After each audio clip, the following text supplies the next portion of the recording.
Gerardo, y coincido contigo, un muerto es demasiado, pero ¿por qué esta discrepancia de cifras en cuanto al número de fallecidos en este evento del fin de semana? Hay un problema institucional que ha tenido durante toda su existencia el ejército mexicano, las fuerzas de seguridad del Estado, de guardar información. Lo estamos viendo ahora esto, información sobre los vuelos de la muerte que le llaman, ¿no? O incluso el caso de Ayotzinapa. Y no solamente el ejército, las fuerzas de seguridad, no, nunca hay transparencia informativa. Entonces vienen muchas, no quiero llamar especulaciones, pero nosotros, por ejemplo, en mi caso, es muy complicado obtener datos duros. Por lo mismo hay gente que no quiere hablar, que obviamente tiene miedo, obviamente nosotros tenemos miedo. Entonces, eso dificulta. Lo que yo sí sé es que gran parte, con todo respeto para el FRAIBA, sé que gran parte de la información obviamente es de víctimas, pero derivado de una persona que está llegada a la parroquia de Frontera Comalapa, Mm. ¿no? Gracias a esa información lograron obtener que la cosa no eran 10 muertos. Para mí es muy difícil saber si son 25, Sí. 15, etcétera. ¿Por qué?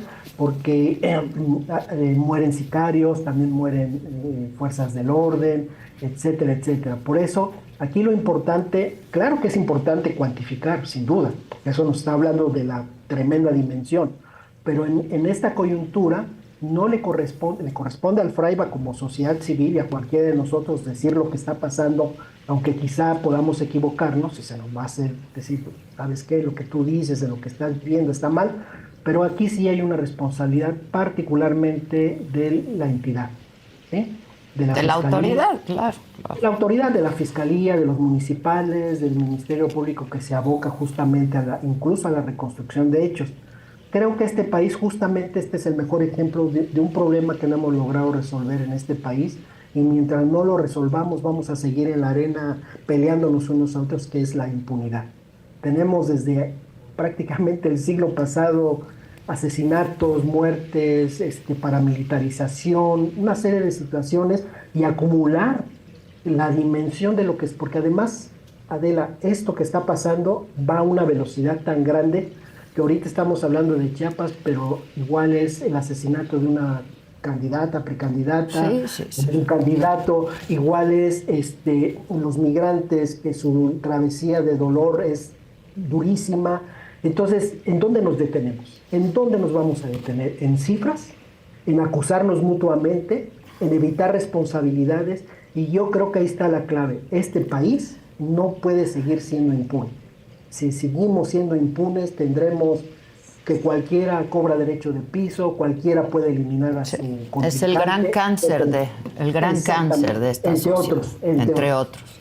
Eh, te pregunto, pues, ¿cuál es tu opinión sobre la descalificación que hizo el presidente López Obrador al Fray Bartolomé Fraiba? Que, pues, yo lo decía hace unos minutos, hacen trabajo que las autoridades no han hecho, porque no Exactamente. quieran o porque no puedan, o, ¿no?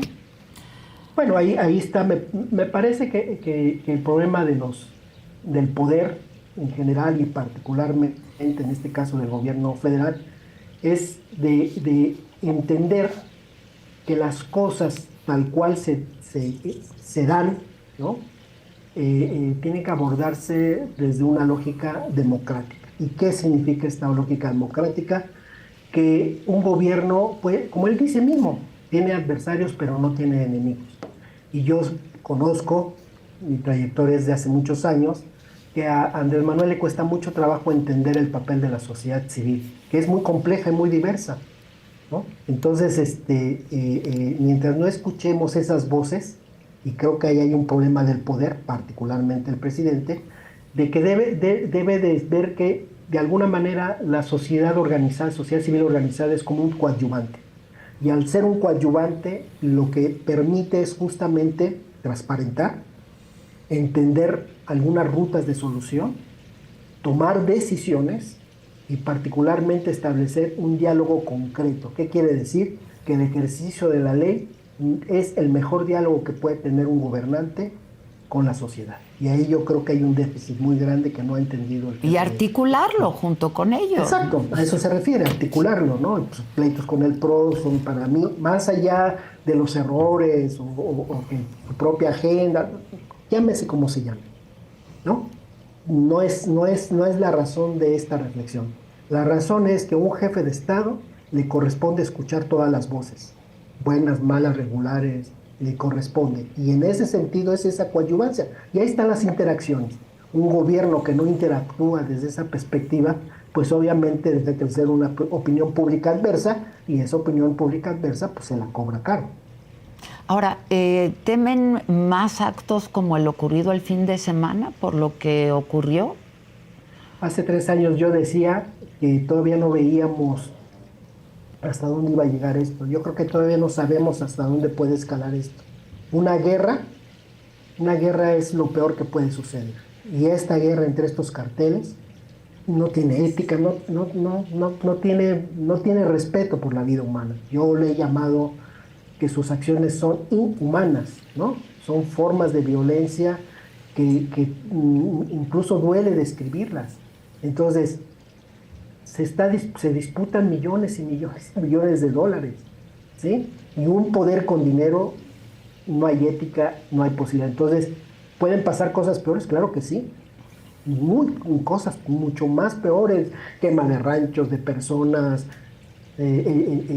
ajusticiamiento, lo estamos viendo.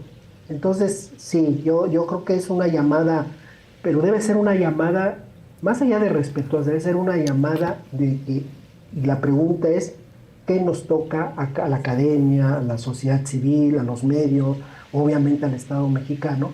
¿Qué nos toca hacer para que esto se termine lo más pronto posible? Pues sí, pero otra vez se necesita voluntad política, ¿no? En todos los actores, particularmente sí, y ahora pues todo el mundo demasiado concentrado en un proceso electoral, ¿no? Y eso es terrible porque es un proceso electoral que seguramente se va a dar, yo no veo problemas, va a haber desgraciadamente víctimas. Pues ya las está viendo. No es eso. Exacto, pero el problema tampoco es ese. O sea, insisto, no es un herido, no es una amenaza, es hasta dónde ha llegado lo que no esperábamos de un país como el nuestro, ¿no? Y que tiene, por desgracia, tiene ya un proceso prácticamente desde fines del siglo XX y todo lo que es siglo XXI. Entonces, no estamos hablando de algo sencillo y que no debamos de ponerle la debida atención.